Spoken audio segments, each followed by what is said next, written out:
नमस्कार दोस्तों, आप सभी का आपके अपने YouTube चैनल पर स्वागत है। जैसा कि आपको पता है कि आपके अपने YouTube चैनल पे राज दर्शन सीरीज शुरू हो चुकी है। इस सीरीज की क्या खास बात है, तो आप सिर्फ 10 मिनट में एक किसी राज को जान सकते हैं। यहाँ पर सारी चीजें लिखी हुई हैं, आपको सिर्फ और सिर्फ ध्यान से सुनते हुए चलना है।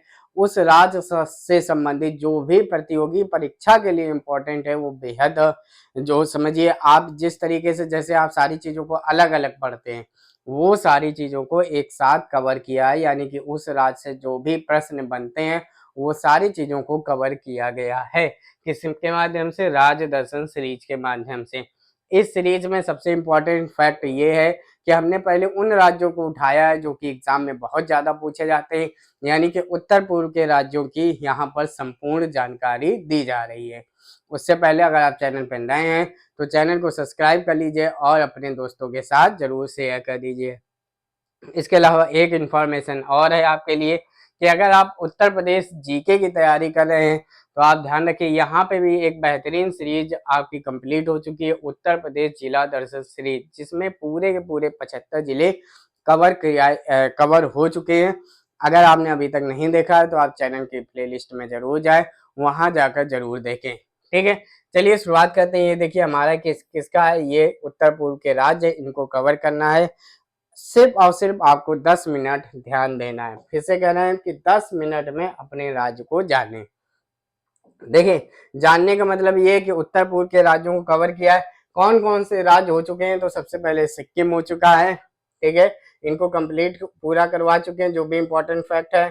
इसके बाद हमारा त्रिपुरा हो चुका है। ठीक है, इसके बाद हमारा मणिपुर हो चुका है।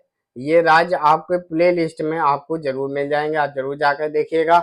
मिजोरम भी हो चुका है। आज हमारा एक नया राज्य है जो कि कौन सा है, वो है नागालैंड। इस चीज को चलिए शुरुआत करते हैं। अगर आप चैनल पे नए हैं तो चैनल को सब्सक्राइब कर दीजिएगा।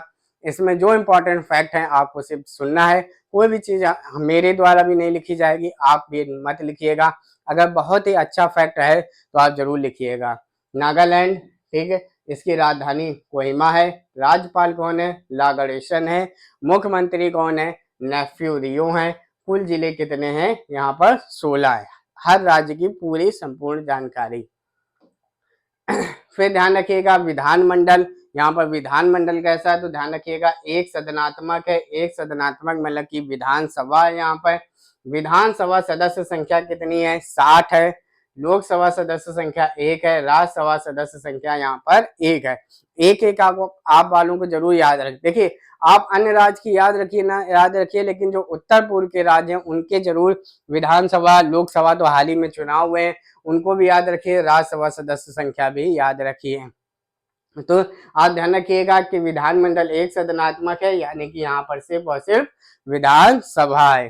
चलिए आगे बढ़ते हैं।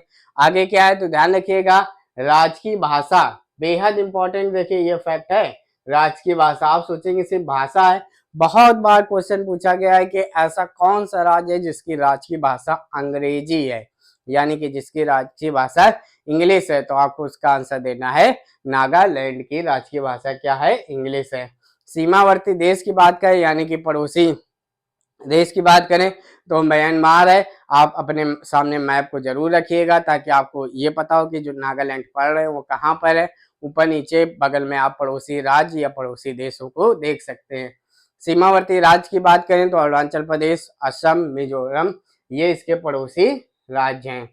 अब देखिए ये कब राज्य बना, तो ध्यान रखिएगा 1 दिसंबर 1963 को नागालैंड भारतीय संघ का 16वां राज्य बना। नागालैंड भारतीय संघ का 16वां राज्य बना। अब देखिए जैसे आपको पता होगा कि आपको अभी तक 370 अनुच्छेद याद होगा। 370 अनुच्छेद जम्मू कश्मीर राज्य से संबंधित था।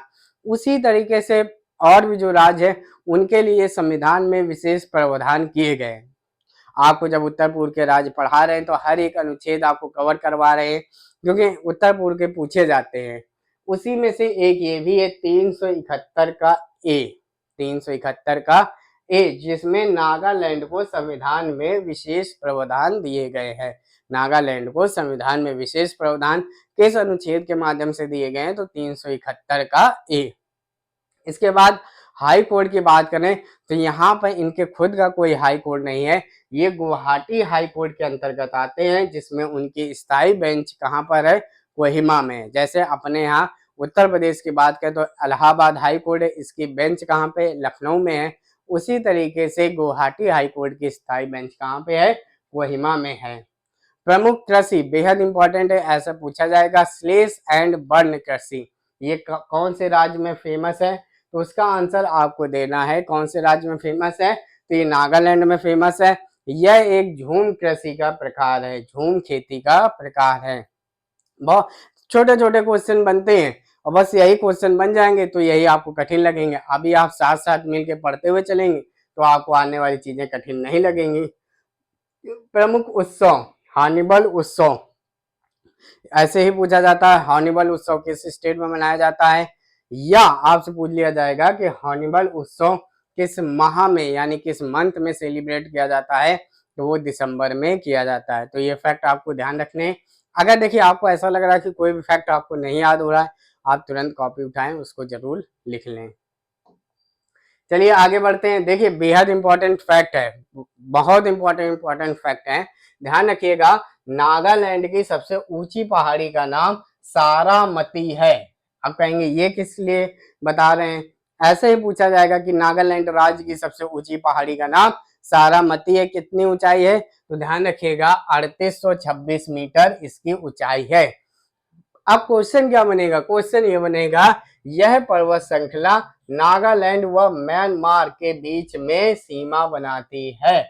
बस यही प्रश्न बनेगा कि नागालैंड म्यांमार के बीच सीमा कौन सी पर्वत श्रृंखला पर्वत बनाता है, या आपसे ये पूछ लिया जाएगा कि नागालैंड की सबसे ऊंची पहाड़ी कौन सी है, तो उसका आंसर देना है सारामती है। बहुत इंपॉर्टेंट फैक्ट है। प्रमुख पहाड़ियां इसके अलावा कौन से, नागा पर्वत, ये आपको याद ही होगा। जुकू घाटी भी यहाँ की प्रमुख पहाड़ी है। प्रमुख परियोजना दोयांग परियोजना है, दोयांग परियोजना ये कौन सी नदी पे है, तो ध्यान रखना दोयांग नदी पे है। अब देखिए दो क्वेश्चन इससे होंगे, दोयांग परियोजना किस राज्य में है, नागालैंड। दोयांग नदी किस राज्य में है, नागालैंड। आप समझिए 10 मिनट में आप क्या क्या चीजें सीख रहे हैं। इसके अलावा इसमें फैक्ट क्या है, न्यूनतम 10 की वृद्धि वाला राज्य है, ये भी बहुत बार पूछा गया है। आपको नहीं पता है तो आप जरूर पढ़ना शुरू कर दीजिए, ये क्वेश्चन आपको जरूर मिलेगा कि न्यूनतम 10 की वृद्धि, यानी कि जब जनगणना हुई 2001 से 2011 के बीच में, तो जनगणना में जो वृद्धि होती है वो नागालैंड राज्य में नहीं हुई, बल्कि यहाँ की क्या है, माइनस में है जनसंख्या वृद्धि, यानी कि -0.47% है। तो न्यूनतम 10 की वृद्धि वाला राज्य कौन सा है, वो है नागालैंड। इसके बाद प्रमुख जनजाति यहाँ पे कौन है, तो ध्यान रखना मिकेर है और कचारी है, मिकेर कचारी ये पूछी जा चुकी है। आप सिर्फ 10 मिनट में ध्यान से सुनिए क्या क्या फैक्ट पूछे जा चुके हैं। प्रमुख जनजाति मिकेर है और कौन सी है, कचारी है। हाथी रिजर्व इन टांकी, ठीक है ना, इन आई टांकी ये बोला जाता है, बेहद इंपॉर्टेंट है क्योंकि आपको पता है भारत में 33 हाथी रिजर्व है। कितने हैं, 33 हाथी रिजर्व है। ये क्वेश्चन पूछा जा चुका है कि आई टांकी कहाँ पे है, तो ध्यान रखना ये नागालैंड में है और ये नेशनल पार्क भी है। आपको देखिए एक चीज में दो फैक्ट, अगर आपसे पूछा जाए कि आई टांकी कहाँ पे है, तो आप देखिए आराम से बता पाएंगे नागालैंड में है। अगर हाथी रिजर्व पूछ दिया जाए, चाहे वो नेशनल पार्क पूछ दिया जाए।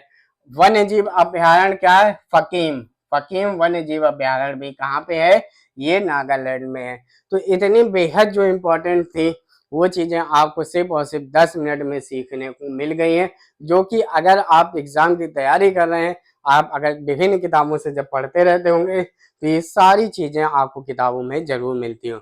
हमने क्या किया, हर एक राज्य को अलग अलग करने की प्रस्तुत किया है।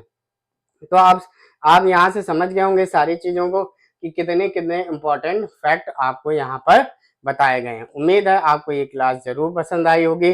अगर आपको कोई भी सुझाव देना है तो आप कमेंट के माध्यम से बता सकते हैं। आप हमारे साथ टेलीग्राम और व्हाट्सएप के माध्यम से भी जुड़ सकते हैं। धन्यवाद।